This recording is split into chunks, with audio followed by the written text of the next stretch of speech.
ស្រុកជើងព្រៃដីកំពង់ចាំដួងចិត្តដិតដាមស្នាមស្នេហ៍សុខសាន្តបឹងជ្រោយជួបស្នេហ៍ក្រោមពន្លឺច័ន្ទពាក្យស្នេហ៍ផ្អែមល្ហែមថែមចិត្តភក្តីកាលយើងនៅក្មេងរៀនវិទ្យាល័យបងសែនសោកស្ដាយស្នេហ៍មិនដល់ត្រើយភូមិវាលធ្លាប់ជាសាក្សីនៃស្នេហ៍យើងដើរតាមផ្លូវដីក្រហមកាន់ដៃគ្នាដោយក្តីរីករាយ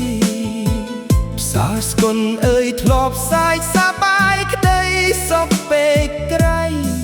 ឥឡូវនៅសល់តែភាពស្ងាត់ស្ងៀមនឹងទឹកភ្នែកធូរសោកស្ដាយស្នាមស្នេហ៍ជើងព្រៃនៅដិតដាមក្នុងចិត្តខ្ញុំទោះបីពេលកន្លងយូរឆ្នាំ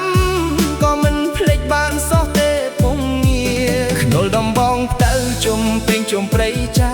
ស្នាមអនុស្សាវរីយ៍ច្រើនពេកកន្លងធ្វើឲ្យបេះដូងបងស្ទើរតែបែកប្រែស្នេហ៍នេះមិនសមបំណង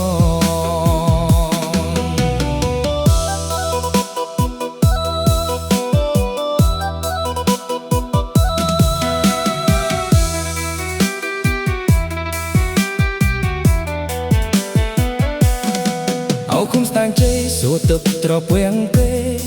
ក៏ដឹងចិត្តខ្ញុំនឹងមុំវស្នេហ៍ត្រដរខ្ញុំថែរក្សាគឺស្មោះត្រង់ណាស់មិនធ្លាប់វាយពេហេតុអ្វីទៅចោលខ្ញុំភ្លេចស្នេហ៍ស្រុកស្រែ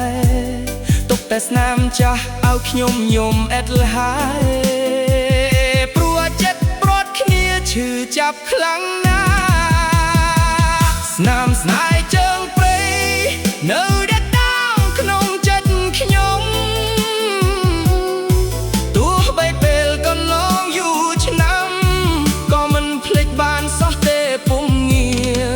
ដំបងទៅជុំពីងជុំព្រៃចាស្នាមអនុស្សាវរីយ៍ច្រើនពេកកន្លងធ្វើឲ្យបេះដូងបងស្ទើរតែបែកប្រែព្រោះតែស្នេហ៍នេះមិន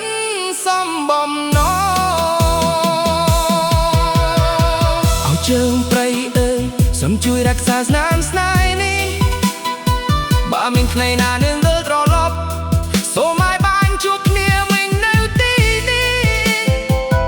ជាតិនេះខ្ញុំយំស្ដាយស្ដាយមិនបានសមបំណងក៏ស្នាមស្នេហ៍ជើងព្រៃនឹងនៅជាមួយខ្ញុំ